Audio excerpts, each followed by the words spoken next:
네, 그러면 손혜원 홍보위원장 인터뷰 2부 시작하겠습니다. 2부에서 본격적으로 더더욱 날카로운 질문들을 할 예정인데요.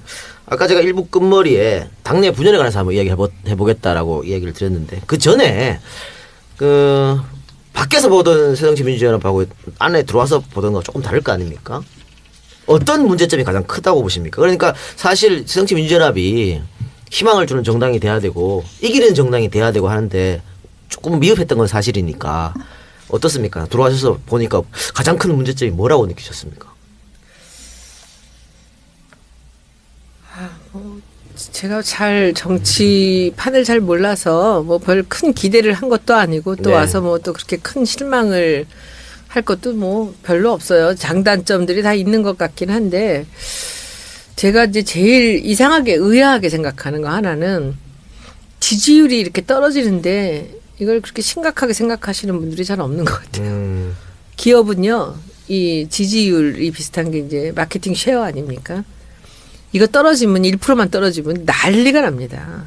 영업이 잘못했느니 마케팅이 잘못했느니 제품력이 문제는 없는지 분석해서 다시 그걸 올리려고 굉장히 많은 이제 여러 가지 노력들을 하거든요. 근데 여기는 사람들이 자기들을 얼만큼 싫어하는지에 대한 그걸 잘 모르는 것 같아요. 그게 제일 이상했어요. 저는 지금도 이상해요.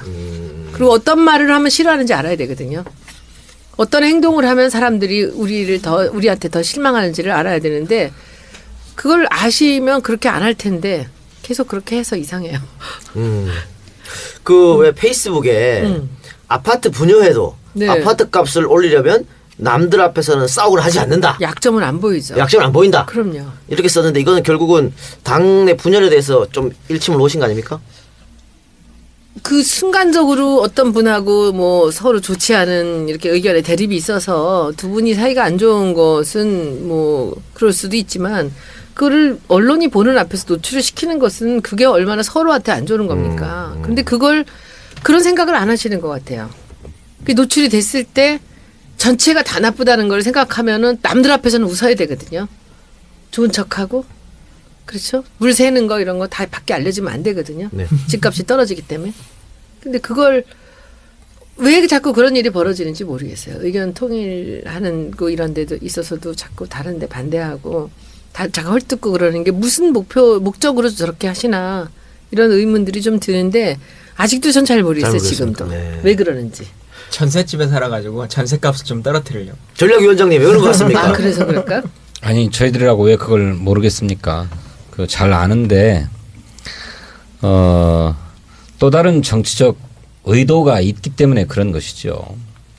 그리고 그것이 각자에게는 매우 사활적인 것으로 이해가 되니까 그래서 당을 위해서 모두가 헌신해야 된다라고 하는 당위에도 불구하고 각자가 가지고 있는 정치적인 목표와 의도가 있어서 이렇게 그게 행복하게 조화를 못 이루고 있는 거죠. 얼마 전에 정치평론가 이철희 씨가 경향신문에 칼럼을 하나 썼던데 당은 집권이 목표지만 의원은 당선이 목표더라. 재선이 목표더라. 이게 당의 집권과 본인의 재선 사이에 충돌이 발생하면 국회의원은 당의 집권보다는 자기의 재선 또는 자기의 당선을 위해서 더 이렇게 움직이게 되어서 이런 충돌이 발생하기 때문에 새정치민주연합이 안 되는 거다. 당익보다 사익이 먼저인다고 말씀하시는 겁니까? 그런데 그것이 꼭 나쁘다라고만 할 수 없는 것이 국회의원은 각자가 가지고 있는 정치적 소명이 있고 사명의식이 있습니다. 그래서 자기가 국회의원이 되고 또 자기가 권력을 쥐어야 세상이 더 나아진다라고 하는 자기 확신들이 있는 거죠. 그래서 결국 그래야 자기가 당선되어야 당도 집권에 이른다 이렇게 생각하기 때문에 그게 나쁜 쪽으로 발전하면 박정희 이승만 독재로 가는 거예요. 물론입니다. 나 아니면 안 된다는 생각이. 그게 저는 그 말씀이 객관성이 정말 없는 말씀이라고 생각하는데 우리 어렸을 때부터 선거할 때마다 어른들이 가르쳐주는 방법 그 얘기가 지침이 뭔지 아세요? 당을 보고 찍으라 그래요. 그리고 전 구청장이고 누구고 다 당을 보고 찍었어요. 지금까지. 당이 이꼴로 가서는요. 개인도 안 됩니다. 네, 물론입니다. 어느 정도 이상으로 이렇게 지지율이 떨어지고 나면요. 개인들한테도 큰 불이익이 옵니다. 지금 이분들이 살아나려면 당을 키워야 돼요. 네. 당의 힘을 키워야지만 본인들이 살아나는 겁니다. 네. 이러다가는 사람들 관심 떨어지면 이제 선거 안 해요. 옳습니다. 그 100번 동의하고 저도 같은 생각인데 동시에 선거라고 하는 거는 정당을 보고 찍는 것이지만 또 동시에 인물을 보고 찍기도 합니다. 그러니까 그 정당과 인물이 일체감을 이룰 수 있어야만 선거가 잘 되는 것이죠. 근데 이것이 잘 일체화되지 않기 때문에 발생하는 문제가 오늘날과 같은 당의 현주소다 이렇게 생각합니다. 그러니까 저는 한 20여 년, 한 30여 년 가까이 경상도 지역에서 살았지 않습니까? 그래서 투표를 할 때 그냥 2번만 찍으면서도 굉장히 자괴감 느끼죠. 어차피 안 되는데 뭐 2번 찍어도 한 번도 이긴 적이 없으니까. 그런데 제가 서울에 와서 2번을 찍으면 될 수도 있다는 희망감이 있거든요. 그게 굉장한 차이란 말이죠. 근데 지금 우리는 지난 대선도 그렇고 지난 총선도 그렇고 이길 수 있다는 희망이 있었잖아요. 그런 것을 우리 국민한테 줘야 된다. 특히 새정치민주연합을 지지하는 분들한테 조금 더 많이 줘야 된다. 그래서 손위원장 같은 사람들 자꾸 영입해서 이길 수 있다는 희망을 주는 거 이 자체로도 참 즐거운 일인데 문제는 자꾸 분란이 일어나니까 그런 것 같은데 사실 그 박지원 의원이 페이스북에 뭐 문제되는 글을 썼다가 뭐 본인이 삭제하고 또 사과도 하기도 했지 않습니까? 그 소위 말하는 손혜원 위원장을 디스했다 뭐 이런 건데 그래서 손혜원 위원장도 본인의 페이스북입니까? 긴 하루였다. 아군이 누구인지 알 수 없는 곳에서 힘들게 일해야 할 것 같다. 이런 심정을 본인이 쓰신 거 맞죠? 네. 이게 쓸 때 어떤 뜻으로 이렇게 쓰셨죠? 날카롭다. 아니요. 뭐 더 그분이 저한테 그렇게 쓰신 거를 제가 보고요. 네. 아침에 보고 뭐 제가 뭐 국어가 그렇게 떨어지는 사람은 아니잖아요. 네. 이게 이분이 왜 이렇게 쓰셨을까 의아했어요. 네. 그래서 제가 여쭤봤어요. 전화 걸어서. 네. 그랬더니 제가 전화 걸었더니 그 이효 여사님 그 방북하시는데 거기 가시는 길이라고 좀 이따 전화 주시겠다 그래서 제가 문자를 드렸어요. 저 물 먹이시려고 그렇게 쓰신 겁니까? 이렇게 썼어요. 그냥 대놓고 그랬더니 절대 아니고 네. 좋아서 썼다고 이렇게 쓰세요. 그래서 제가 네 알았습니다. 그 말씀 그대로 듣겠습니다라고 얘기를 하고 한 번도 거기에 대해서 제가 그 이상 얘기를 한 적이 없어요. 그분이 좋게 쓰셨다고 한다면 좋게 받아야지 어떡하겠어요. 그래서 그렇게 했고 그분이 좋아서 좋은 쪽으로 쓰셨다는데 제가 아닌 것 같다고 하면 저도 똑같은 사람이 되는 거 아니겠어요? 이 당에서 맨날 싸우는 사람들하고.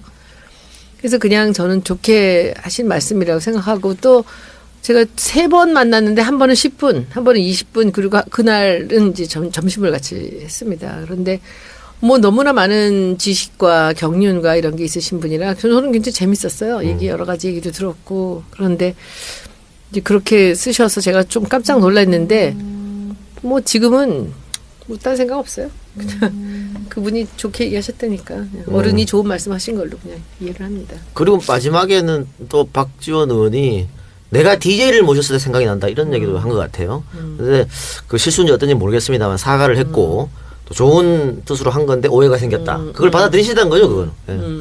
그럼요. 네네. 그리고 우리 이거는 뭐 저희 게시판 댓글에 맨날 올라오는 글입니다. 맨날 오는 글인데 왜 내부 단속 못 하느냐 대표가. 그러니까 종편 출연해서 당 대표 욕하시는 분들 이런 분들 왜 그냥 두느냐. 또 지난 주말 광주에서 모임 이런 것들 문 대표 체제는 안 된다. 이런 것들을 왜 그냥 나오게 하느냐. 또 박기춘 의원입니까? 체포동의안 처리 같은 문제도 다른 목소리가 나오는데 이런 것들도 왜 그냥 두냐. 그러니까 당대표의 카리스마 부족이다. 그러니까 셀프 디스도 사실은 문재인 대표가 이 문제 가지고 한 거거든요. 여기에 대해서는 어떻게 보십니까? 저희 집 회의 같이 다 듣지 않습니까? 근데 그 일들에 대해서 지민원님께서 다 보시겠지만 항상 얘기를 하세요. 이거는 지금 얘기할 내용은 아닌 것 같습니다. 그분 그렇게 얘기하세요. 근데 그걸 그러면 그렇게 큰 소리를 쳐야 되고 남을 무시하고 그래야 되나? 근데 제가 보기에도 그 얘기가 지금 할 얘기가 아니거든요. 근데 계속해요. 네. 그럼 그분이 그걸 어떻게 해야 되나? 저 옆에서 참 여러 가지 생각을 해요. 저런 상황에서 어떻게 해야 되나? 계속 그렇게 들어야 되는 건가? 근데 계속 딴 사람들은 이분이 가만히 이렇게 터프하게 안 하시니까 그냥 계속 해요. 그런 얘기들을. 그래서 계속 그런 얘기들이 이렇게 같이 겉돌아요. 그래서 그러면 제가 문 대표님한테는 저는 문 대표님하고 한 번도 여기 와서 한 달 동안 제가 밥도 안 먹었고 아무 얘기도 한 적이 없어요. 근데 저분이 소리를 지르게 할 수도 없는 거고 그죠? 그분은 항상 명확하고 얘기를 하세요. 자기 의견을. 여기에 얘기를 전혀 안 하는 것은 아니다. 안 하시지 않잖아요. 아니 그렇죠. 다 얘기하세요. 견해가 다 있지요. 뭐 근데 이제 과거하고 다르게 문재인 대표에 대한 또는 꼭 문재인 대표만이 아니고 당 대표에 대한 당내 구성원들의 비판이 굉장히 과거와 달리 활성화되어 있는 것은 사실이죠. 이건 당의 기율을 무너뜨릴 정도의 수준에 이르렀다라고 하는 것이 우리들의 진단이고 따라서 그렇게 되지 않아야 된다라고 하는 자정 노력이 이제 되기 시작한 겁니다. 그래서 윤리심판원을 만들고 윤리심판원에서 막말을 했거나 그렇게 해당적 발언을 한 데 대해서는 엄격하게 징계를 하겠다라고 하는 입장으로 가고 있는 겁니다. 근데 그러면 과거의 정당에서 왜 그러지 않았는가? 그야말로 제왕적 총재체제에서 총재가 막강한 권한을 가지고 그 정치인들의 정치 생명을 쥐락펴락할 수 있었기 때문에 그런 목소리가 잘 안 나왔던 거죠. 그리고 설령 그런 조짐이 보인다고 하면 그 측근들이 그냥 달려들어가 가지고 사정없이 온갖 수단과 방법을 가리지 않고 그걸 제압해 버렸어요. 그래서 이제 그 당시에는 뭐 당내 민주주의가 없다, 제왕적 총재 뭐 무너뜨리자 뭐 이런 얘기도 막 나오고 했던 거죠. 그래서 그만큼 정치가 민주화되고 또 정당이 민주화된 양태인데 이것이 방종의 수준에까지 이르고 있는 것이 오늘날 민주당의 현주소다 이렇게 생각하고 새정치민주연합. 새정치민주연합. 내 현주소다 이렇게 생각하고 이거를 우리 스스로가 이제 자정해 가야 된다 이렇게 생각합니다. 조금 다른 관점에서 봤을 때 진선미 의원님이 기억하실지 모르겠어요. 예전에 무신분리 우리 모임을 했는데 거기에서 진선미 의원님이 하신 말씀이 있어요. 제가 기억하는데 우리 언론에 보면 사실은 언론에 제 이름이 등장하면 내 이름이 등장하면 이건 아닌데 사실이 아닌데 라고 하는 얘기를 생각을 스스로 하다가도 옆에 있는 칸에 김광진 의원이 어쩌고라고 나오면 아이고 김광진 또 이렇게 했구나 라고 생각하게 된다 라고 하는 말을 하신 적이 있어요. 기억하실지 모르겠지만 제가 한다는 게 아니라 우리가 그렇게 하고 있다. 그러니까 예. 근데 그래서 한 번쯤 그 분들한테 직접 가서 물어보면 그러니까 이렇게 들리는 거랑 저렇게 들리는 건 사실 완전히 다른 거잖아요. 그러니까 제가 말씀드리고 싶은 게 그건데 언론을 통해서 우리가 거의 대부분의 것들을 보지 않습니까? 국민들도 그렇고 사실은 의원들끼리도 친한 것 같지만 제가 130명이 우리 당 의원인데 그중에 개별적으로 차를 1대1로 마셔본 사람은 한 10명이나 될까 말까 할 것 같고요. 밥을 1대1로 먹어본 사람도 한 10명도 될까 말까 해요. 뭐 그룹도 한 5명 이내로 밥 먹어본 사람도 해봐야 한 30명? 뭐 이 정도일 것 같은 상황인데 언론을 통해 사실 다 보거든요. 근데 예를 들면 광주 모임 아까 예로 들었던 광주 모임 같은 경우도 저도 그래도 호남권 의원 아닙니까? 근데 기본적으로 그냥 공지가 된 거예요. 그게 어떤 소위 말하는 비노 그룹의 모임을 하기 위해서 모여라라고 오더가 내려오는 게 아니라 원내대표가 광주에 가서 자전거 타는 행사를 8.15 축전 관련한 행사를 하니까 기왕에 오신 김에 호남권에 있는 의원 중에 시간이 되는 사람은 와줬으면 좋겠다 해가지고 밥을 먹자고 한 것이고 거기까지는 이해가 간다 이거예요. 네. 그런데 왜 그 자리에서 그런 이야기가 나오냐 하는 것이죠. 아니 근데 그 자리에서 나눈 내용이라는 게 문재인을 사퇴시키자 뭐 우리가 신당을 창당하자 이런 게 아니잖아요. 네네네. 당내 현안들에 대해서 각자 의견을 개진할 수 있는 것이고 그러다 보면 그중에 일부의 내용을 가지고 따와서 하는 것인데 그게 거의 만나서 그 얘기만을 집중적으로 하기 위해서 다 소집해 온 것처럼 얘기하는 것은 조금 납득하기 어렵고 예를 들면 또 그다음 박기춘 의원님 건도 내일 어떻게 될지 사실 잘 모르겠습니다만 상황을 봐야 알겠지만 이건 말 그대로 원내 전략이거든요.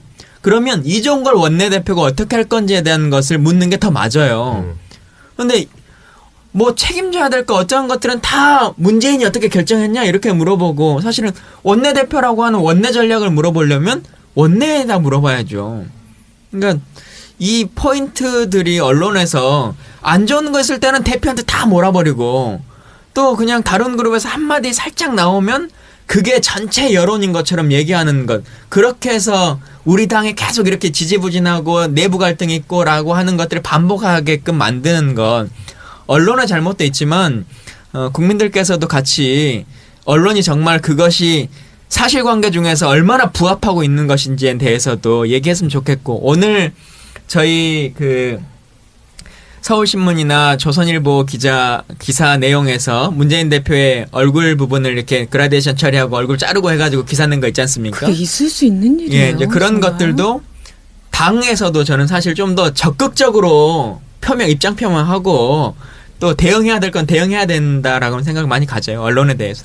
일정 부분 동의하면서 어쨌든 내가 이런 말을 하면 분명히 이게 기사화돼서 내부 갈등으로 촉발될 걸 예상하면서도 그런 부분에 말을 했던 의원들한테는 좀 이해가 안 가는 부분이고요. 또 박기춘 의원 거는 이종걸 대표가 지금 하겠다는 식으로 하면 분명히 저는 역풍을 불 것이라고 저 개인적으로 생각합니다. 의견이 다를 수 있는 것이지만 그리고 또 녹화 방송이나 이 신문 인터뷰 같은 경우에는 뭐 편집이 있고 누락될 수도 있잖아요. 근데 종편 생방 나와서 당을 비판하고 당 정책에 대해서 비판하고 당대표 디스하는 것은 그건 문제가 있는 것이죠. 그런 것은 지금은 자정작용으로 좀 안 될 지경이 아닌가 이런 생각이 드는데 윤리도 잘해야 돼요. 네. 윤리도 오늘 정청래 의원 재심했는데 재심해서 다시 또 3심이죠. 3심에서 6개월 또 정직 내리잖아요. 네네네. 근데 좀 형평성이 안 맞아. 안 맞다.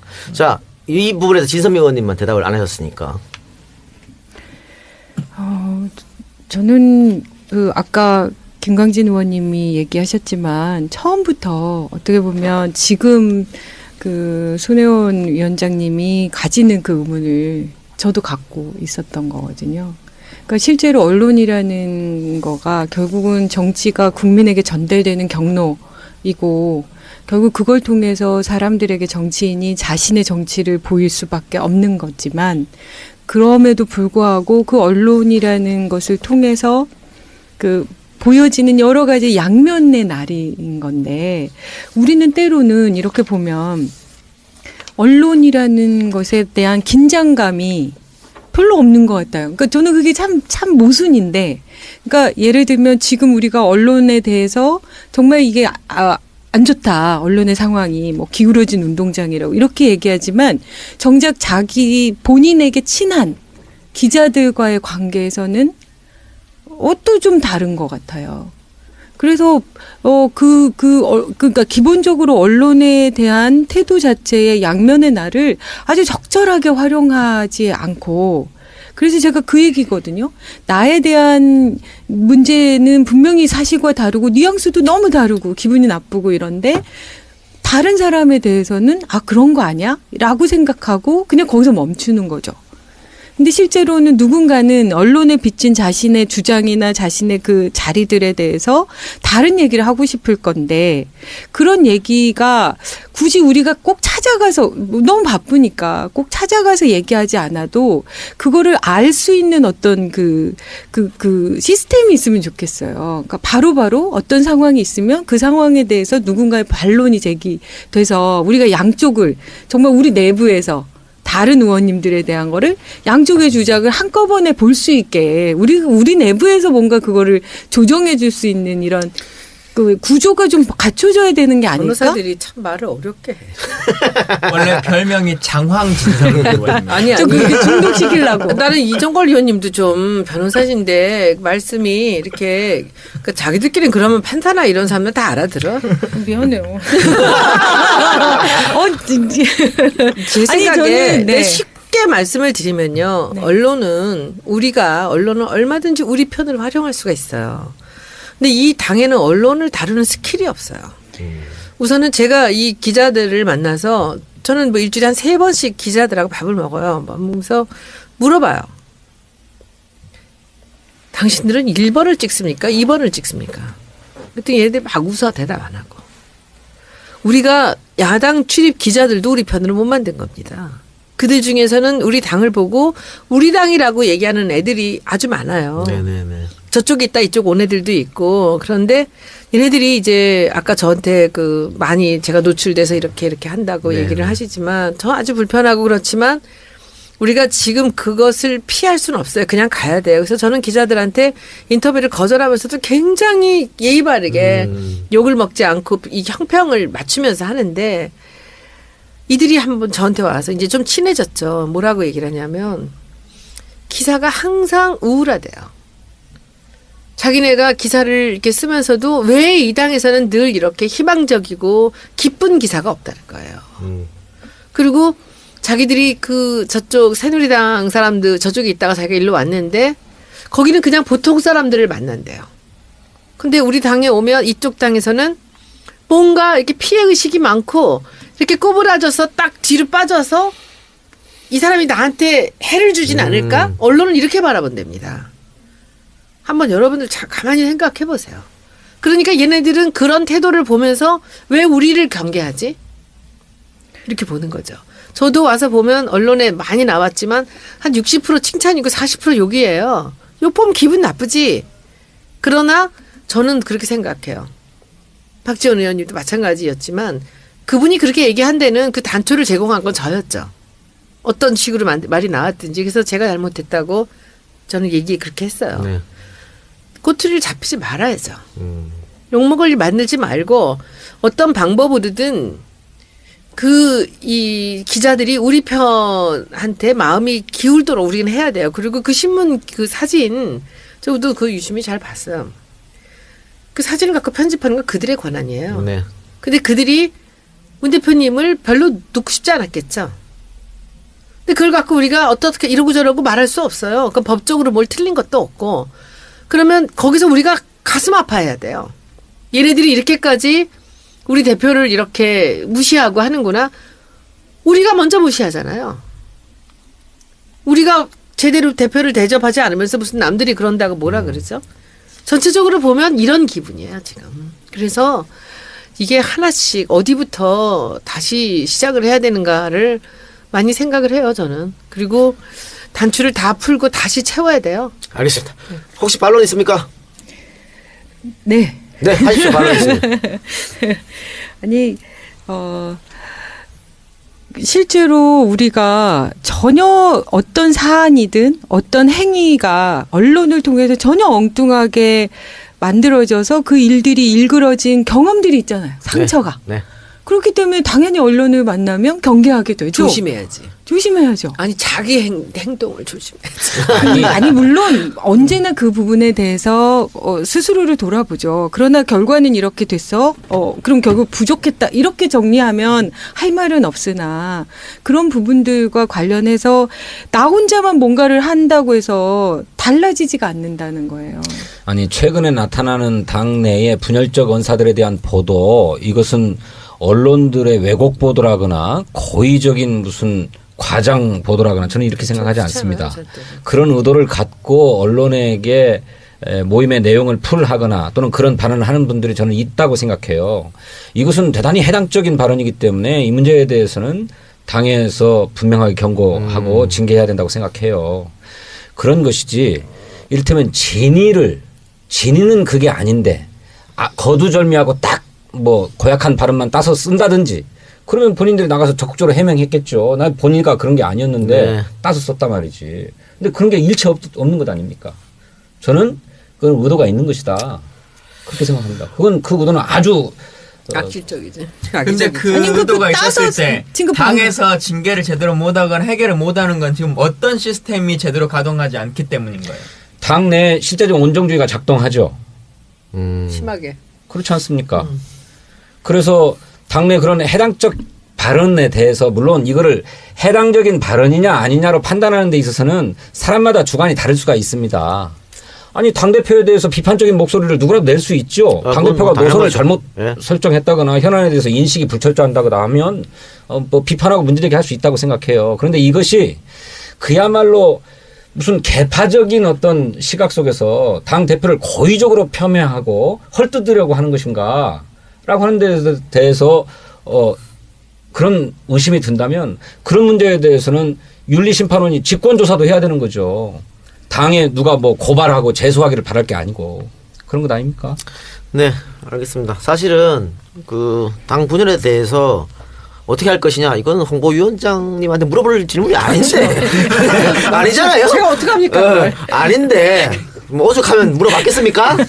요 문제는 우리 문재인 대표님이 오시면 혹은 이종걸 원내대표님이 오시면 물어보는 걸로 하겠습니다. 두 분은 왜 안 오신대요? 아니 우리 몇 계속- 분은 그냥 대지 신문을 해야 되지 않을까? 한번 한 자리에 불러서, 맨날 오해가 생기니 한 자리에 좀 앉혀서 정말 원터키 했으면 어떻게? 좋겠어요. 어쨌든 조경태 의원이 나오면 난 안 나올 겁니다. 알겠습니다. 자, 그럼 거기까지만 하고 우리 저 오늘 그 안가에 꽉 채워주셨거든요. 손혜원 위원장 오신다고 꽉 채워졌는데 이분들을 질문을 저희가 사전에 받았습니다. 받았는데 손혜원 위원장한테 어떤 걸 여쭙고 싶냐 받았는데 한번 물어봐 주시기 바랍니다. 대신해서. 네. 진선미 저 먼저 의원님. 할까요? 네. 현장 질문입니다. 네, 현장 질문. 네. 나름 잘된, 좋게 평가하는데요. 셀프 디스전 이후에 다음의 홍보 방향성에 대해 궁금하고요. 50대 이상의 투표권자들을 어떻게 유치할 건지, 저소득층의 유권자들을 어떻게 잡을 건지 알려주세요. 뒷부분 문제는 홍보위원장님 능력자라고 다들 생각하시는 것 많이 같습니다. 났어요 소리니까. 네, 네. 어려운 질문들 두 개네. 저는 사실은 우리 진성준 의원님 계시지만 저도 사실 전략가예요. 저는 전략가 전술을 늘 쓰죠. 브랜드 하나를 성공시키기 위해서는. 네. 이제 지금 들어와서 셀프 디스는 뭐 6개월 계속될 거기 때문에 이건 뭐 한 거라고 생각할 수도 없어요. 네. 이제부터 일을 하는데 저는 이제 우리가 총선을 앞두고 점진적으로 하나씩 무기를 이제 칼을 갈고요. 그리고 또 뭐 대포를 바꾸고 전차를 뭐 어떻게 하고 이런 식으로 해나가요. 그 중에서 제일 무서운 무기가 이름이에요. 네. 이름이고 우리 색깔이고 뭐 이런 것들을 이제 개선해 나갈 건데 지금 이것을 제가 말씀을 다 드릴 수는 없고 단계적으로 이렇게 쭉 나갈 겁니다. 그래서 지켜봐 주시면 이런저런 일들 제가 하는 일들은 무척 많지만 이것이 결과로 나올 때는 한 달에 한 번씩 나올 것 같아요. 비주얼리 보여주는 네네. 게 이제 그렇게 봐주시면 좋겠고 50대 이상의 사람들은 사람들마다 다르겠죠. 우리 물건을 브랜드 만들어도 이게 강남이 다르고 강북이 다르고 압구정이 다르고 서초가 달라요. 팔리는 이 추세가. 그렇겠죠. 예. 그래서 50대 이상이라고 하시면 이게 남자인지 여자인지 모르겠고 어떤 대상인지도 모르겠어요. 그런데 저는 이제 원래 제가 아까도 말씀드렸지만 문 대표님의 다시 나가신다면 대선을 돕겠다라고 생각하고 이제 있었는데 지금 바람간 총선을 이제 치르는데 제가 이제 그 일을 도와야 되는데 당이 지지율을 높이는데 제가 도움이 되는 일들을 저는 하고 싶습니다. 그래서 여러분들이 도와주셔야 되고요. 당에 계신 모든 분들이 저하고 함께 이 사람들이 떠나는 마음을 돌려 세워야 돼요. 근데 여러분들은 사람들이 얼마큼 떠나고 있는지 잘 모르시는 것 같아요. 이 여의도에 들어와 있으니까 그런 느낌이 좀 드네요. 그래서 그걸 여러분들이 저를 도와서 같이 하셔야 됩니다. 그래서 인기 좋게 당이 변하고 있다는 걸 지금 보여주면서 야당이 다시 돌아왔다는 걸 보여줬으면 좋겠어요. 9월 18일 날 민주당 60주년 기념 그때 정도에서 다시 한번 사람들이 우리를 보게끔 만드는 그 일을 하고 싶습니다. 알겠습니다. 그 질문은 그런 것 같아요. 왜 그 50대 지난 대선에 좀 취약층 예, 우리 쪽에. 그러니까 지난 대선에 취약이야? 50이요? 예. 그러니까 지난 대선에 50대 이상이 압도적으로 박근혜 대통령을 지지해서 60대 아니에요? 50대 이상. 50대. 50대 이상인데 50대 반란이. 근데 지금 사실은 새누리당은 그 사람들을 배신하겠다는 거지 않습니까? 이 노동개혁이라는 이름으로 그러니까 그분들을 어떻게 하면 다시 우리한테로 끌어올 수 있을까? 뭐 이런 것 때문에 질문하신 것 같고요. 진성준 의원님. 이거는 근데 그냥 잠깐만 네, 네. 정반대로 보면 그 전략상에서 어쨌든 청년 비례대표니까 그 새누리당은 어쨌든 50대 이상은 고정표라고 생각하는 것인 것 같고요. 네네네. 그동안 지지하지 않았던 20대 표를 잡겠다, 20, 30대 표를 잡겠다라고 하는 전략을 저는 세운 거라고 생각하거든요. 정반대로 보면. 네. 근데 우리 당은 참 20, 30대는 언제든 우리 당 찍어, 우리 당 지지해 라고 하는 생각을 가지고 선거 때 우리 찍어주겠지라고 하는 생각하는 거거든요. 근데 실제로 요즘은 대학교 투표소에서의 투표율도 우리 당이 지는 데들이 많아요. 그냥 단순하게 우리는 젊은 층들이 좋아해. 아무것도 안 해주면서 젊은 사람들한테 이것에 대해서도 좀 진지한 고민이 당에 필요하다라고 네. 하는 말씀은 좀 드립니다. 청년의 목소리를 많이 좀 대변해 주시기 바랍니다. 예, 제가 못해서 죄송합니다. 전략기획위원장으로서 말씀드리면 20, 30대 젊은 층에 대한 전략을 포기하지 않습니다. 밀고 갈 것입니다. 진호 의원님이 계속 그 전략을 밀어붙여가지고 잘 안 된 것 같아요. 아니라니까. 아니에요? 브랜드 관련 분야의 후배가 질문을 했어요. 어허. 근데 제가 꼭 묻고 싶은 말씀을 아, 그래요? 했네. 너무 이쁘네. 했나이? 손혜원 대표님, 최근 주도하고 계시는 다양한 브랜드 전략에 역시 최고 전문가로서의 탁월함에 감탄하고 있습니다. 당 전체의 브랜드 전략도 물론 필요하지만 총선에서는 각 의원들의 후보들의 이런 뜻이겠죠. 개인 브랜드 파워가 더 중요할 텐데요. 혹시 그에 대한 계획이 있으신지요? 하고 싶어요. 음. 저 하고 싶고 아까도 말씀드렸지만 우리 취약지구 강남 서초 용산 강동 한 두 분만 거기서 됐으면 좋겠어요. 강서도 어려운데요. 호남의 유일한 새누리당 지역구가 있어요. 그걸 잘 보셔야 돼요. 그리고 각 제가 이제 사람들이 요청을 한다면 그 일을 돕겠다라는 얘기를 지금 계속 하는데 전국을 한번 돌아보려고 그래요. 전국을 보고 그리고 이제 그 원외에 계신 분 지구당 위원장님들을 만나서 몇 분들이 요청을 하신다면 한번 그 전략을 같이 짜고 싶어요. 저도 전략 좀 짜거든요. 그럼요. 그래서 그게 우리는 아까 말씀했지만 진짜 중요한 게 물건을 팔 때 제일 중요한 거는 장점을 두드러지게 하고 단점을 가려야 돼요. 네. 소비자단에 나갈 때는. 그런데 요새 이제 제가 강남이나 서초에 몇 구를 좀 이제 조금 유심히 보고 있어요. 대상은 누구고 지금 여기서 누가 뛰고 있고 이걸 보는데 한번 그 일을 해보고 싶어요. 저는. 그리고 전체 전략을 짜고 이제 그 각계 전략을 또 짜서 도움이 된다면 그렇게 뭐 성공의 사례를 보여놔야지. 그렇죠. 그게 제가 도울 거지. 뭐 여기서 디자인 몇 개 뭐 그냥 한다고 제가 그거 하러 여기 왔겠습니까? 네. 여러분들 요청하시면 제가 너무 든든한 말씀이세요. 네, 강서 어디세요? 저는 강서 을구입니다. 뭐 있어 중요한 거는 거기? 뭐가 있냐고요? 중요한 건물이나 뭐 큰 음, 을이 어느 쪽? 지역 현안. 동네. 그러니까 지역에 대한 여의도에서 네. 김포공항으로 가다 아니 보면 동네 이름이 뭐뭐뭐. 염창동, 등촌동, 가양동, 방화동, 공항동. 예. 나중에 얘기해요. 화곡동이 아닐까. 나중에 네. 얘기해요. 네. 제 클라이언트가 하나 있어 거기. 어쨌든 네, 그 현 의원은 새누리당 의원이니까. 아 지금. 예. 김성태 의원이라고 재선 의원이에요. 바꿔야죠. 네, 만만치 않죠. 바꿔야 되고. 그 강남 그 상구뿐만이 아니고 뭐 우리 당의 취약 지역 PK나 TK도 조금. 시골을 호남 유일 새누리당 지역구도 있잖아요. 순천 곡성. 거기 가세요? 예. 이정현. 거기에요? 예. 아 확정된 거 아닙니다. 아니 확정된 도전을 하는 거죠. 도전하고 떨어지는 거는 상관없지만 도전은 거기를 하는 도전도 거죠. 아무도 안 하려고 그러나 그럼? 아니 사람 많은 게 도전자는 있어요. 많죠. 일곱 명이나 있습니다. 네. 일곱 명. 아, 지금 예선 통과가 더 어려워요. 거기. 그렇구나. 예. 여기도 예선 통과 어려우시고. 아 여기는 현역 지역위원장. 아 그렇지. 아 그렇다고 확정은 아닙니다. 그럼요. 공천 확정은 아니죠. 아니죠. 예. 오픈 프라이브 이런 거에서 떨어질지도 몰라요. 확정이야? 아니죠. 저기가 확정되고서 아무것도 없어요. 아무것도 이 없네. 중에서 제일 앞서가는 사람은 그래도 접니다. 저는 지역위원장이기 때문에. 아 그렇구나. 두 분은 지역위원장도 아닌 거죠. 여기는 그래도 전임 위원장이 이 뭐라고 후광을 하지? 얻고 있지. 예, 그거 한 거잖아요. 예뻐야 돼. 3분의 1쯤 앞서가는 거. 근데 아무것도 없는 거야? 좀 김광진 마이너스 의원님은? 마이너스. 우리 손 위원장이 아까 강동구를 취약구로 말씀하셔서 어렵겠습니다. 지금 아니니까. 열심히 하시기 바랍니다. 잘할 거야. 그래요.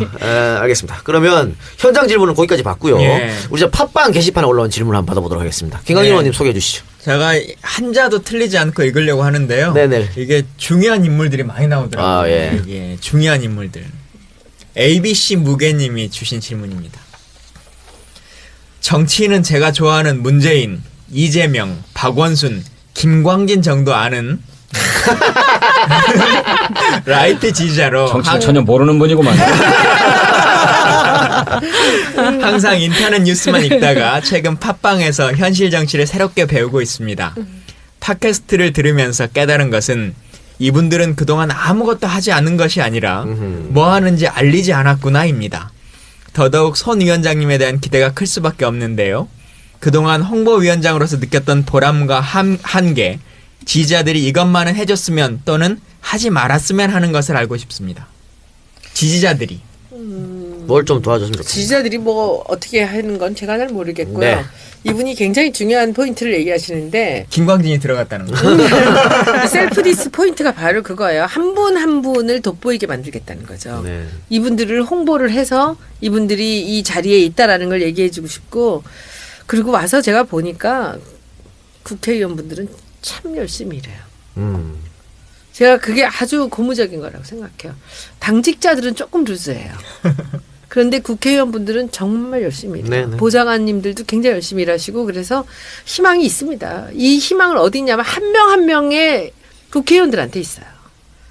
그분들한테 있는데, 이게 당이 뭔가 이렇게 자꾸 이렇게 덜컥거리니까 이분들 모두가 폄하되는 거죠. 그래서 그분들 한 분 한 분들이 조명이 돼야죠. 총선 때까지는. 그렇죠. 네. 정말 손 위원장이 방금 말씀하신 것처럼 국회의원들 정말 부지런합니다. 저도 네. 뭐 이 세 분들이랑 매일 보기도 하고 다른 분들도 보지만 야, 저 하루에 몇 시간 자지라고 할 정도로 정말 부지런해서 저도 그 새정치민주연합 공천을 한번 받아볼까 생각하다가 난 게을러서 안 되겠구나 라고 생각할 정도로 정말 부지런하게 뛰어다니고 있어요. 근데 그게 지금까지 잘 안 알려졌지. 뭐 하냐 니네. 근데 이게 뭐 우리 팟캐스트도 그런 거고 좀 알리려고 만들었던 거고 손영정 모셔온 것도 그런 이유에서다라고 말씀드리고 국회의원이 되면 저절로 부지런해져요. 그렇습니까? 네. 어쨌든 하기 싫습니다. 근데 진짜 이건 있는 것 같아요. 왜냐하면 저도 이제 회사 생활할 때 서울에 무슨 교육 받는다고 일주일에 한 번씩 이렇게 오면 엄청 피곤하잖아요. 네. 그래서 뭐 다음날 오전에 잠깐 반찬해서 좀 쉬기도 하고 막 이랬는데 요즘은 일주일에 3-4번씩 순천을 왔다 갔다 해도 육체적으로 피곤해서 못하겠다 이런 생각은 없는 것 같아요. 네. 그러니까 그게 어떤 것 때문인가요? 정말 국가와 국민을 위해서 움직이게 되는 겁니까?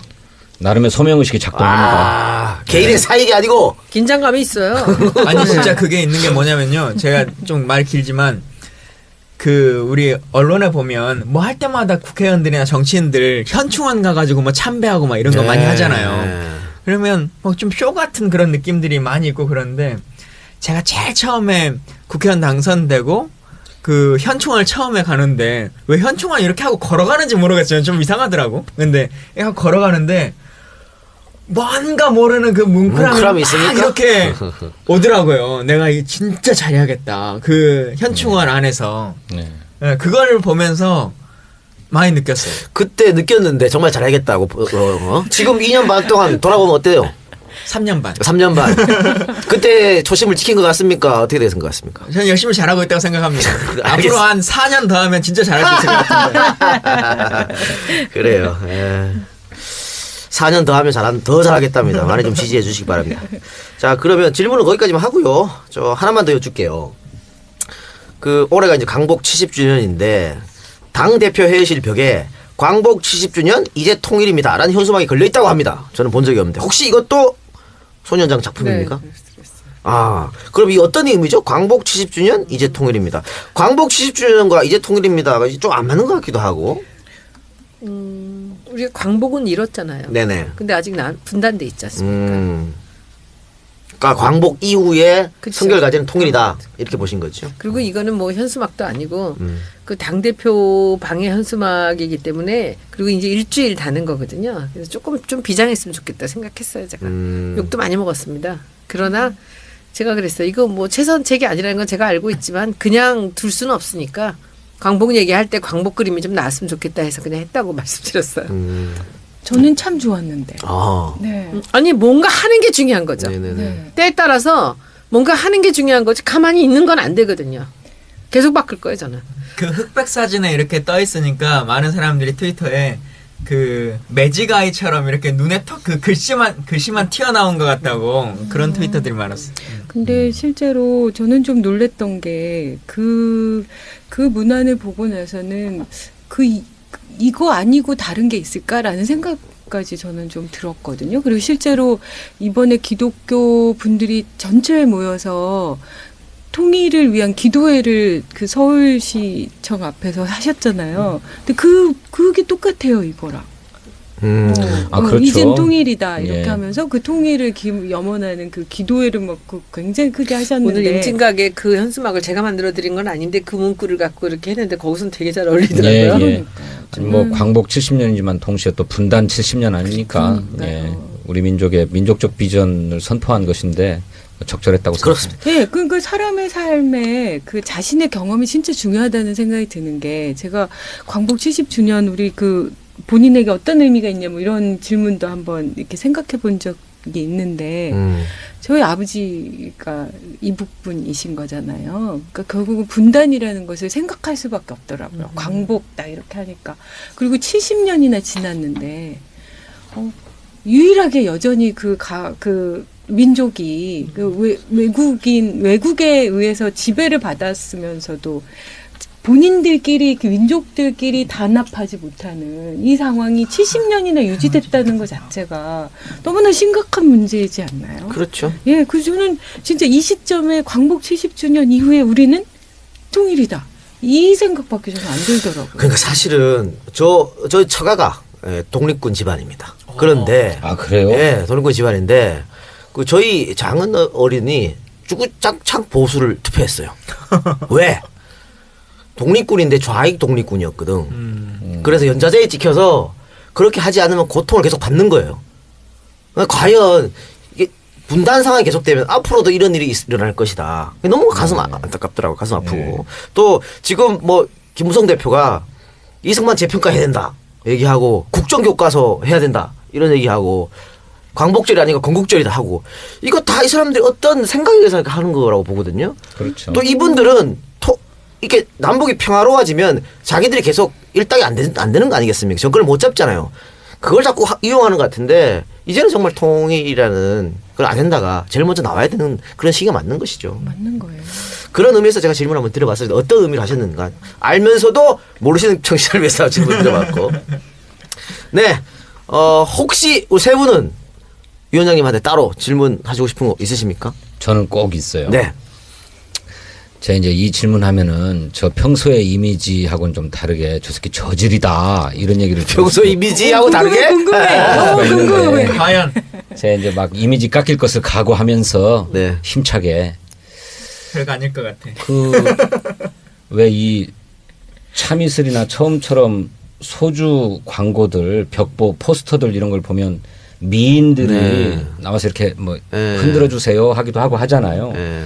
또 자동차 광고를 하는데 늘 늘씬한 미녀들이 이렇게 옆에서 나오고 정치 광고에도 저는 그런 걸 도입해 볼 필요가 있는 게 아닌가. 그 너무나 정치는 무겁잖아요. 지난번에 우리 저 진짜가 나타났다 제작 발표회 하면서 우리 턱시도. 진선미 의원님이 그 예쁜 드레스를 입고 레드 카펫을 네네. 걷고 턱시도를 입고 막 선글라스를 끼고 진짜? 이렇게 저희들이 탁 나타났는데 당내의 우려도 아주 컸지만 네.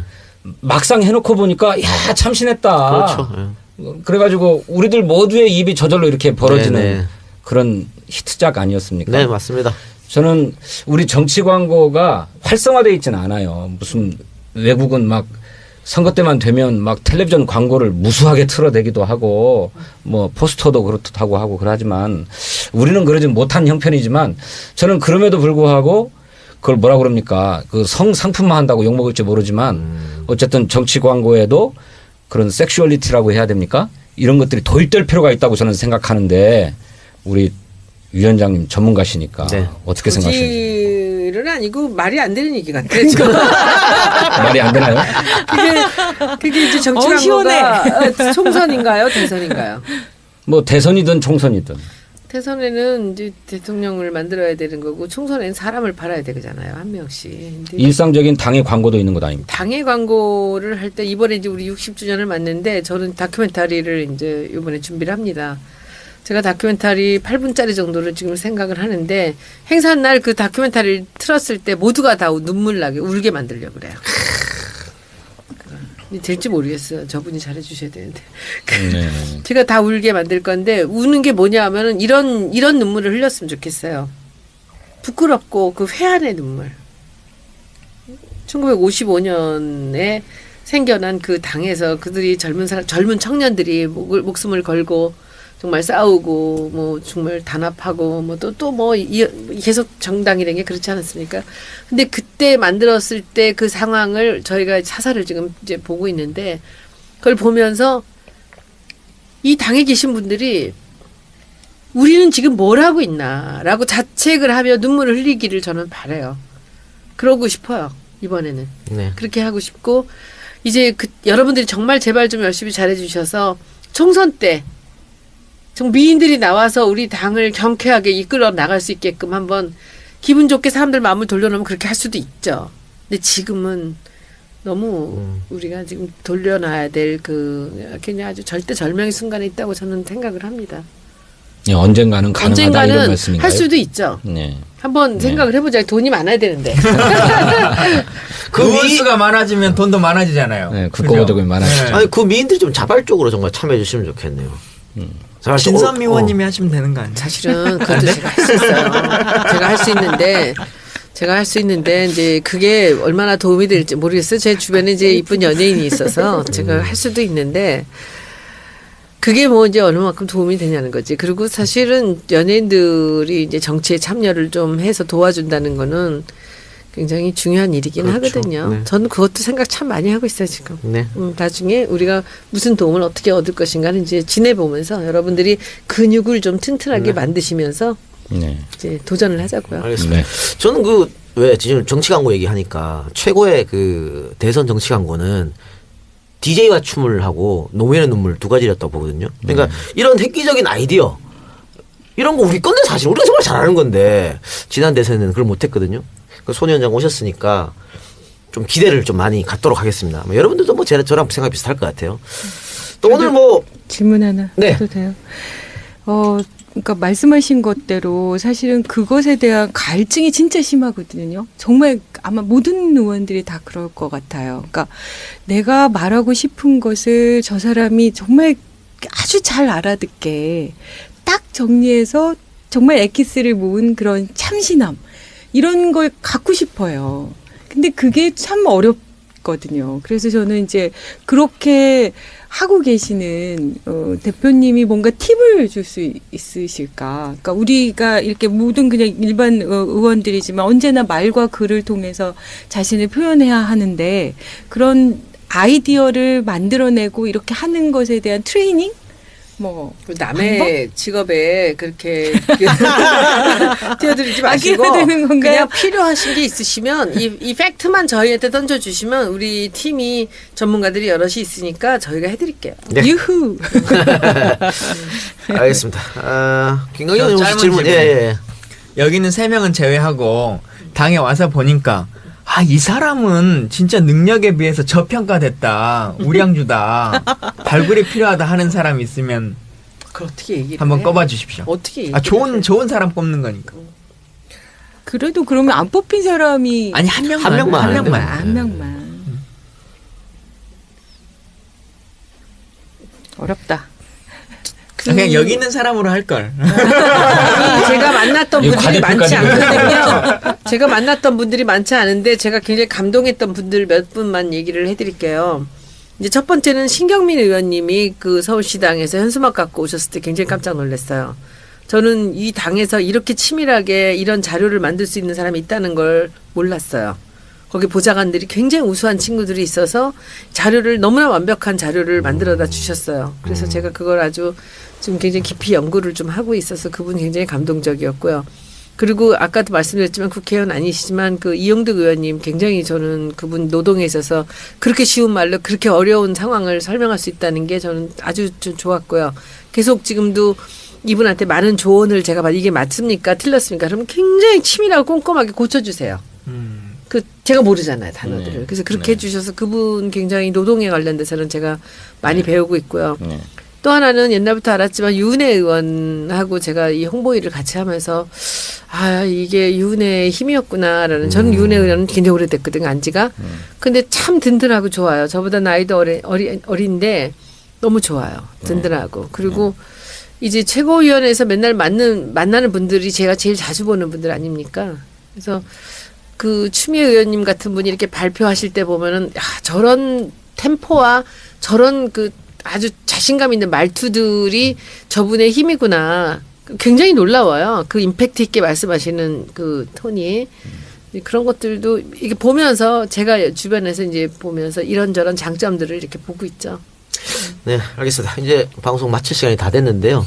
어떻습니까? 한 2시간 가까이 우리랑 같이 이야기를 하셨는데 오늘 방송 어떠셨습니까? 뭐 재밌네요. 다행이다. 우리끼리만 재밌다고 그럴까 모르겠어. 아니 오늘 재밌었던 것 같아요. 그래요? 네. 귀에 쏙쏙 들어오게 좀 말씀도 해주시고. 1등 올라갑니까? 1등은 안 될 1등 안 거예요. 돼요. 1등은 뭐예요? 우리 저 순위가 있습니다. 예. 그 팟캐스트가 전체 한 7,000개 정도 되거든요. 그게 매 다운로드 날마다 바뀝니다. 그 순위가. 바뀌어요. 7,000개. 어디 보면 알 수 있어요 또? 팟빵이라고 팟빵, 예, 팟짱. 그런 어플이 있습니다. 어플이 팟빵이라는 그것까지 어플. 검색하고 살아야 되나? 자주 아니 드릴게요. 그러실 필요는 없고요. 어쨌든 저희가 그래도 꽤 항상 10위권 안에 들어가니까. 아, 그렇습니까? 7,000개 중에 대단한 거죠. 대단한 것이죠. 예. 알겠습니다. 피디님 힘내세요. 웃음을 예. 담당한 이 작가님이 조금만 더 노력해 주시면. 내가 하는 방송 맨날 1등이야 왜 이래요? 뭔데요? 제가 따로 하는 방송은 네, 네, 항상 일을 하고 그것도 있습니다. 예, 팟캐스트입니다. 네. EJ 네네.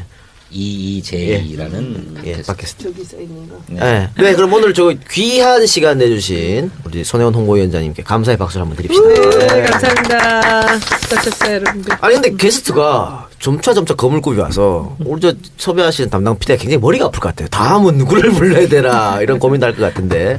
저도 셀프 디스 누가 하는지 항상 고민이에요.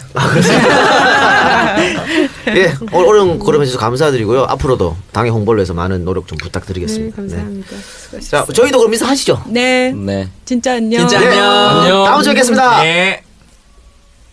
예쁜 척.